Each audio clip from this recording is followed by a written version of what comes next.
حضرت آدم علیہ السلام کو اللہ تعالیٰ کی ذات نے جب تیار کیا تو آدم علیہ السلام کو اللہ تعالیٰ کی ذات نے ایسا دل عطا کیا تھا، ایسا قلب عطا کیا تھا کہ جو اللہ تعالیٰ کی ذات کے اسما کا نور اٹھا سکے۔ اسما کا علم اللہ تعالیٰ کی ذات نے ان کی ذات کے اندر پھونکا، اللہ تعالیٰ کی ذات نے اپنا امر ان کی ذات کے اندر پھونکا۔ اس کائنات کا سارا علم اللہ تعالیٰ کی ذات نے ہائر کانشیسنس ان کی ذات کو عطا کی۔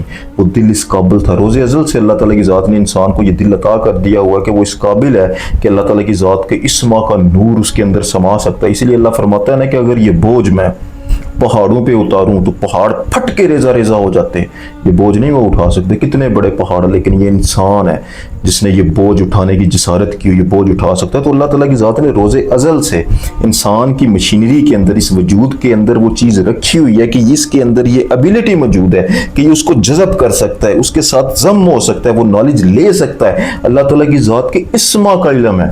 کسی یونیورسٹی سے، کسی کالج سے یا کسی ایسی جگہ سے تم نالج نہیں لے رہے، نہیں، اللہ تعالیٰ کی ذات سے ڈائریکٹ اس کے اسما کا نالج، جب وہ آپ کی ذات کے اندر صفات اترتی ہے تو کل کائنات کا علم ایک آدم کو، انسان کو عطا ہو جاتا ہے۔ تو آج کی ویڈیو میں جو ایک باریک سی چیز میں آپ کے ساتھ ڈسکس کرنے والا ہوں، دیکھو اللہ تعالیٰ کی ذات نے آپ کو قلب تو سب انسانوں کو عطا کیا ہوا ہے، لیکن اس کی حالتیں ہوتی ہیں۔ یہ ہر انسان پر یہ کرم نہیں ہوتا جس کا دل ہی آلودہ ہو، جس کا دل ہی گندا ہو، جس کا برتن ہی صاف نہ ہو۔ یہ آئینے کی طرح، شیشے کی طرح چمکدار برتن ہو، تبھی اس رحمت کا نزول ہوتا ہے، تبھی وہ نور برستا ہے۔ تو آج جو ہم نے ڈسکس کرنا ہے، کیا آپ کا دل اس قابل ہے کہ اللہ تعالیٰ کی ذات کے اسم، اللہ تعالیٰ کی ذات کا نور، اللہ تعالیٰ کی ذات کا جو نالج ہے، اللہ تعالیٰ کی ذات کی نے جو کانشیسنس بنائی ہوئی ہے، جو آدم کے لیے ایک بہت بڑا تحفہ تھا، جو ایک امانت تھی جو آدم کے قلب میں اللہ تعالیٰ کی ذات نے اتارنی، کہ آپ کا دل اس کے لیے تیار ہے۔ تو پانچ کچھ ایسی چیزیں ہیں، پانچ کچھ ایسی نشانیاں جو آپ کے دل کے متعلقہ ہے۔ اگر وہ آپ کی ذات کے اندر ہیں تو آپ کے دل میں اللہ کے لیے جگہ ہے، ادروائز آپ کا دل ایک پتھر کی طرح ہے، اس میں ابھی اللہ تعالیٰ کی ذات کے لیے جگہ بالکل بھی نہیں ہے۔ اس کو صاف کرنا ہوگا، اس کو رگڑا دینا ہوگا، اس کو ذکر کروانا ہوگا، اس کو جاری کرنا ہوگا۔ جب یہ آئینے کی طرح صاف ہوگا تبھی جا کر آپ روحانیت کا یہ والی سٹیج عبور کر سکتے ہو یا پھر یہ چیز دیکھ سکتے ہو۔ سب سے پہلی اور سب سے بڑی چیز، آپ ایک چیز اپنی ذات کے اندر نوٹ کرنا کہ آپ کا دل دیکھتا ہے یا آپ کا نفس دیکھتا ہے۔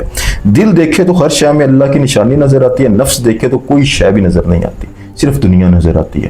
بات بہت سادی سی میں نے کی ہے کہ دل دیکھتا ہے یا نفس دیکھتا ہے، اس کو ذرا سمجھنے کی کوشش کرو۔ میں تھوڑی گہرائی میں جاتا ہوں، آپ کو بڑا مزہ آنے والا ہے۔ گہرائی میں کیا، دیکھو آپ کیا سمجھتے ہو کہ آپ کی یہ آنکھیں دیکھتی ہیں، آپ کی یہ جو آنکھیں کیا یہ دیکھتی ہیں؟ یہ نہیں دیکھتی۔ ہوتا کیا ہے کہ روشنی جو ہے نا، لائٹ جو ہے، جب کسی چیز سے ٹکراتی ہے تو پلٹ کے آپ کی آنکھوں تک پہنچتی ہے۔ یعنی آپ کے سامنے کوئی انسان کھڑا ہے، کوئی درخت ہے، کوئی پودا ہے، کوئی کیڑا ہے، کچھ بھی ہے، لائٹ اس سے ٹکرا کر آپ کی آنکھوں تک پہنچتی ہے۔ آپ کی آنکھیں اس لائٹ کو ریسیو کرتی ہیں، آپ کی آنکھوں کے پیچھے موجود ریٹینا اس کو ایک برقی سگنل، الیکٹریکل سگنل کی شکل میں تبدیل کرتا ہے۔ اس کے بعد آپ کا آپٹک نرو جو سسٹم ہے وہ اس کو آپ کے برین تک پہنچاتا ہے۔ برین اس سگنل کو ریسیو کر کے اس کی تشریح کرتا ہے، اس کو ایک مکمل پروسیس سے گزارتا ہے۔ جب وہ مکمل پروسیس ہو جاتا ہے تو سائنس اسے دیکھنا بولتی ہے۔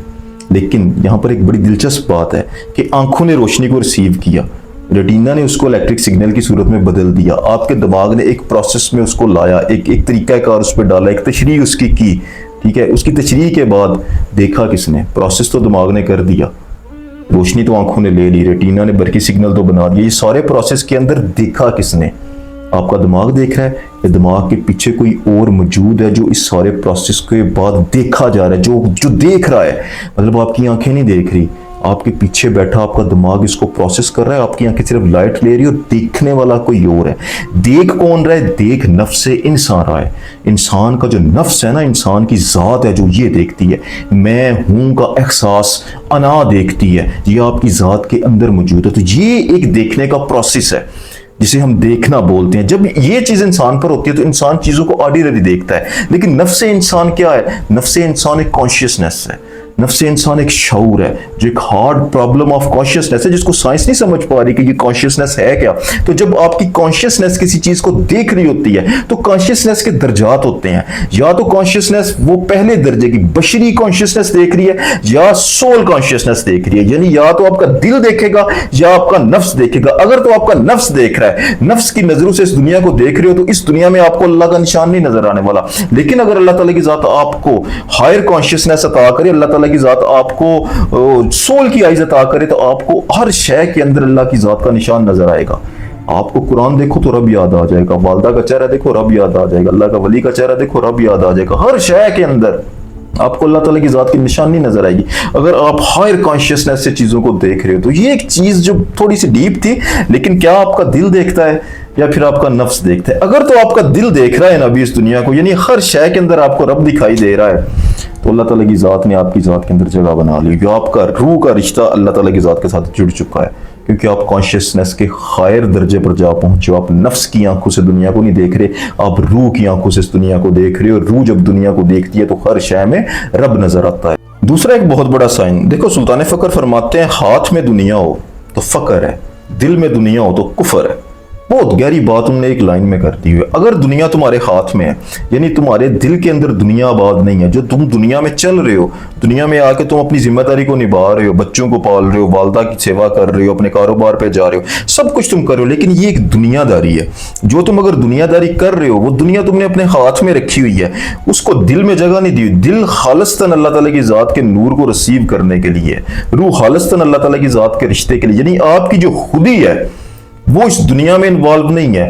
آپ کے نفس جو ہے وہ خودی میں ڈوب سکتا ہے، آپ کی خودی کبھی آپ کے نفس کے اندر نہیں ڈوبی. آپ اپنی ذات کو ہمیشہ اللہ تعالیٰ کی ذات کی یاد میں غوطہ زن رکھتے ہو، چلتے پھرتے اٹھتے بیٹھتے آپ اللہ تعالیٰ کی ذات کو ہمیشہ یاد رکھتے ہو. کبھی بھی ایسا نہیں ہوا کہ دنیا نے آپ کے دل میں جگہ کر دی، اور جس دل میں دنیا جگہ بنا لے وہ دل کافر ہو جاتا ہے، اس دل میں اللہ تعالیٰ کی ذات کے لیے جگہ ختم ہو جاتی ہے. تو یہ ایک بہت بڑی چیز ہے. تیسرا دیکھو، آپ اپنے نفس کی اور روح کی آواز میں واضح فرق کرنے لگ جاؤ گے. جب روح بیدار ہوتی ہے نا، تو انسان کو اپنی ذات کے اندر سے ملامت ملتی ہے، انسان کو اپنی ذات کے اندر سے گائیڈنس ملتی ہے، انسان کو اندر سے علم حاصل ہوتا ہے، نالج گین کرنے کا نیا طریقہ حاصل ہوتا ہے. تو ایک واضح فرق ہے. آپ نفس کی مجبوری سے ایک قدم آگے بڑھ کر روح کی آواز سے گائیڈنس لینا شروع ہو گئے، اور آپ کی روح جو بھی آپ کو گائیڈ کرتی ہے وہ بالکل ٹھیک ہوتا ہے. آپ کی سکس سینس اس حد تک اویکن ہو چکی ہے کہ اندر سے آپ کو گائیڈنس ملتی ہے. روح کی آواز، انر وائس آپ تک کلیئرلی پہنچ رہی ہے. تو یہ بھی ایک بہت بڑا سائن ہے کہ آپ کا دل بہت صاف ہو چکا ہے، اس میں اللہ کے لیے جگہ ہے. نمبر 4، ایک بہت بڑی چیز یہ بھی، تم اپنی ذات کو جب دیکھتے ہو تو کیا تم اپنے آپ کو صرف ایک جسم کے طور پر دیکھتے ہو؟ تو ابھی تمہارا دل پاک نہیں پھر ہوا. اگر تمہاری ذات کے اندر موجود انسان کو تم فیل کرنا شروع ہو گئے، یعنی تمہیں پتا چل گیا کہ میں اپنی ذات کے اندر صرف ایک وجود نہیں ہوں، ایک مٹی نہیں ہوں، ایک مٹی کا تودا نہیں ہوں. نہیں، میری ذات کے اندر اللہ تعالیٰ کی ذات نے ایک بہت بڑی ذات چھپا کے رکھی ہوئی ہے، بہت گہری ذات ہے. میری حقیقت بہت بلند ہے، میرا معیار بہت بلند ہے. میں اللہ تعالیٰ کی ذات کا خاص ہوں. اللہ تعالیٰ کی ذات نے مجھے اشرف بنایا ہوا ہے، اللہ تعالیٰ کی ذات نے مجھے فوقیت دی ہوئی ہے، اللہ تعالیٰ کی ذات نے مجھے خاص مقصد کے لیے بنایا ہوا. تو یہ بھی ایک بہت بڑا سائن ہے کہ تم اپنی حقیقت کی جانب بڑھنا شروع ہو گئے. نمبر 5 دیکھو، اگر تمہارا دل قبول کرنے لگ جائے، یہ بہت بڑی چیز ہے. دیکھو دل کا قبول کرنا کیا ہے. اس کائنات کا جب آغاز ہوا تھا نا، تو اللہ تعالیٰ کی ذات نے سب سے پہلے قلم کو تحلیق کیا. تو قلم کے اندر ساری کانشیسنس تھی، سارا شعور موجود تھا، لیکن وہ اشکار کہاں ہوا؟ وہ لوح کے اندر اشکار ہوا. لوح کے اندر یہ کوالٹی ہے کہ وہ قلم کو اپنی ذات کے اندر جذب کر سکتا ہے. مطلب لوح مجبوری ہے قلم کی. اگر قلم اشکار ہونا چاہتا ہے، اپنے نالج کو کہیں پر لکھنا چاہتا ہے، تو لوح کا ہونا ضروری ہے. اور لوح کے اندر یہ صفت بھی ہونی چاہیے کہ وہ قبول کر سکے.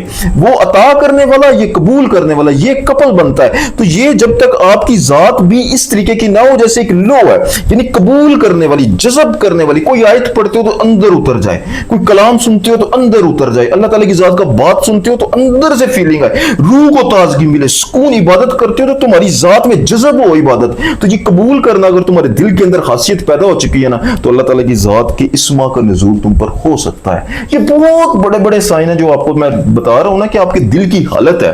آدم کو اللہ نے دل تو عطا کیا، لیکن یہ فکسڈ نہیں ہے، یہ چینج ہوتا رہتا ہے. جب آپ کا دل اس حالت میں آئے گا تو اللہ تعالیٰ کی ذات آپ کو بھی بہت بہت بڑے خزانے عطا کر دے گی، کیونکہ اللہ تعالیٰ کی ذات نے آپ کو پیدا ہی اپنا خلیفہ کہہ کے کیا ہوا ہے، اپنا نائب کہہ کے کیا ہوا ہے. تو نائب جب تک اس حالت میں خود کو لے کے نہیں جاتا، تب تک وہ انسان کہلانے کے قابل بھی نہیں. صرف وہ بندہ ہے، ایک بشر ہے. بشر سے انسان تک کا سفر کرنا ہے تو دل کے آئینے کو صاف کرنا ہوگا. آج کے لیے اتنے، جزاک اللہ خیر.